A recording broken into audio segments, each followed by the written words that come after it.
Imagine scrolling through a tutoring app, looking for an English lesson, and inviting your own killer into your home.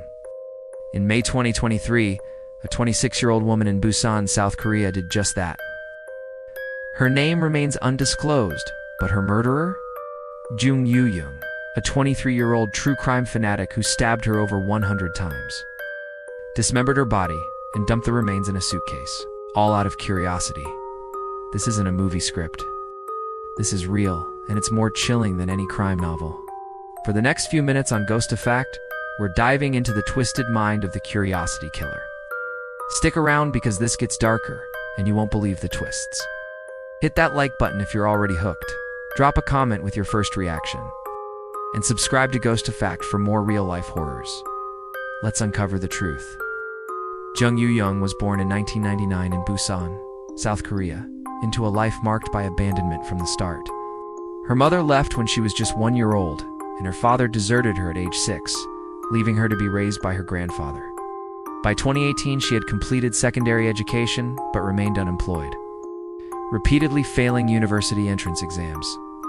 At the time of the crime, she was preparing for civil service competitive examinations, trapped in a cycle of frustration and isolation. With plenty of free time, Jung developed a dangerous obsession with true crime. She immersed herself in crime shows and novels, borrowing numerous books on murders from a local library. Records show she checked out many in the months leading up to the crime. Her internet browsing history revealed extensive research on how to kill and dispose of bodies. As Professor Lee Soo-young, a forensic psychology expert at Kwanggi University, noted in a statement, her conduct was most unusual, as most murderers would be terrified, and Jung showed no sign of panic or tension. But why? Police believe it stemmed from resentment toward her family, helplessness from her failures, and an admiration for the lives of others. A toxic mix that led her to crave the ultimate thrill, committing murder out of curiosity. For months, Jung plotted.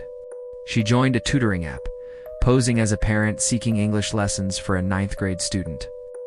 She contacted over 50 people, mostly women, asking if they conducted lessons at home.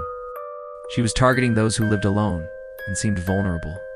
In late May 2023, she found her victim, a 26-year-old freelance tutor and university student in southeastern Busan, whose identity police have not disclosed. On May 25th, Jung made test runs. She tried to lure a young woman for a walk near the Nakdong River, but the area was too crowded with passersby. She also attempted to meet a teenage boy at the same location, but he grew suspicious during their online chat and refused. Undeterred, on May 26th, she executed her plan. Jung bought a school uniform online to disguise herself as a high school student. Her short stature helped sell the illusion. Posing as the daughter needing lessons, she arrived at the tutor's home. Once inside, the attack began. Jung stabbed the victim more than 100 times with a weapon she had prepared, continuing even after the woman was dead. It was a frenzied assault that left the scene soaked in blood. Jung then dismembered the body, severing the fingers to hinder biometric identification. She kept the victim's mobile phone, ID card, and wallet, aiming to stage a traceless disappearance. Police called her actions an attempt at a perfect crime. She changed out of her blood-stained uniform into the victim's clothes, packed the remains into a black trolley suitcase she retrieved from home, and bought garbage bags and bleach from a nearby store to clean up. That night, Jung hailed a taxi and dumped the suitcase in a secluded forest near the Nakdong River in Yongsan, South Gyeongsang Province. But her plan unraveled when the taxi driver, suspicious of the blood-soaked suitcase and Jung's odd behavior, tipped off the police. As the driver later recounted, I found her suspicious for throwing away a suitcase with bloodstains in the riverside near her residence. Police investigated immediately, locating the suitcase and discovering the gruesome remains. Jung was arrested on May 27, 2023, at her grandfather's home, where they found blood-stained clothes and additional body parts. Initially, she showed no remorse and denied involvement, claiming she had only moved the body after someone else killed the woman. Then, her story shifted. She said the killing happened accidentally during an argument.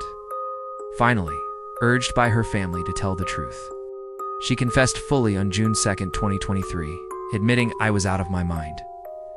Really sorry for the victim's family, but her true motive As she revealed, it was out of curiosity sparked by her crime obsessions. Hey, if this case has you on the edge of your seat, do me a favor. Smash that like button, drop a comment with what shocks you most about Jung's plan, and subscribe to Ghost Effect for more mind-blowing true crime stories. We've got tons more coming your way. To understand Jung Yoo-jung, we have to look at her mind a cocktail of abandonment, failure, and obsession that brewed into something deadly. As the Busan District Court analyzed in their verdict, her motive was a feeling of resentment and anger toward her family. Helplessness due to continued failures, such as college entrance and employment, and admiration for the lives of others. This resentment, combined with her envy of others' normal lives, fueled her desire to act out a perfect crime to escape her reality. Police conducted a psychopathy test, named the Psychopathy Checklist Revised, PCLR, where the average Korean score is about 15 out of 40. Jung exceeded this, with reports indicating a score high enough to classify her as a psychopath.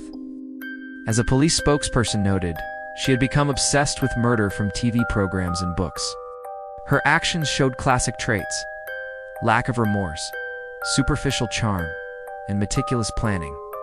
Yet she was careless, ignoring CCTV cameras that captured her entering and leaving the victim's home multiple times. The impact was profound. The court's presiding judge, Kim Tae-ub, stated, "The killing had spread fear in society that one can become a victim for no reason and incited a general distrust among the community." Busan residents locked their doors tighter, and the nation grappled with how an app meant for education became a tool for murder.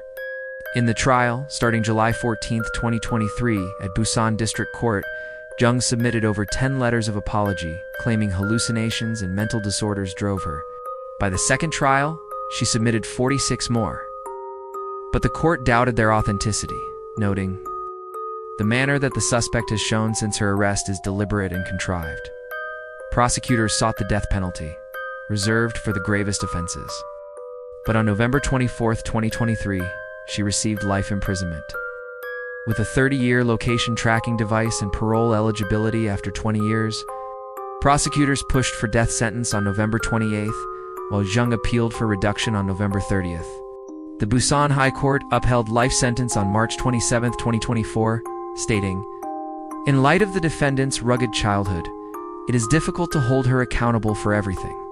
By permanently separating the defendant from society, we hope to prevent a second offense and make sure the defendant lives with remorse for life." Jung Yoo-jung's story is a chilling reminder of how curiosity can kill. It's not just the victim, but a community's trust.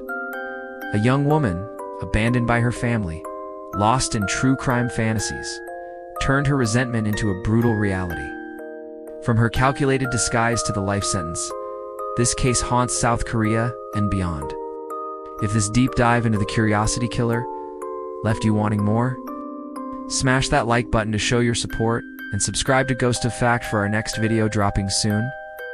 We're your go-to for the ghosts of real-life facts. More true crime, mysteries, interesting facts, and psychological puzzles await. Thanks for watching, and remember, curiosity can be deadly. Stay safe out there.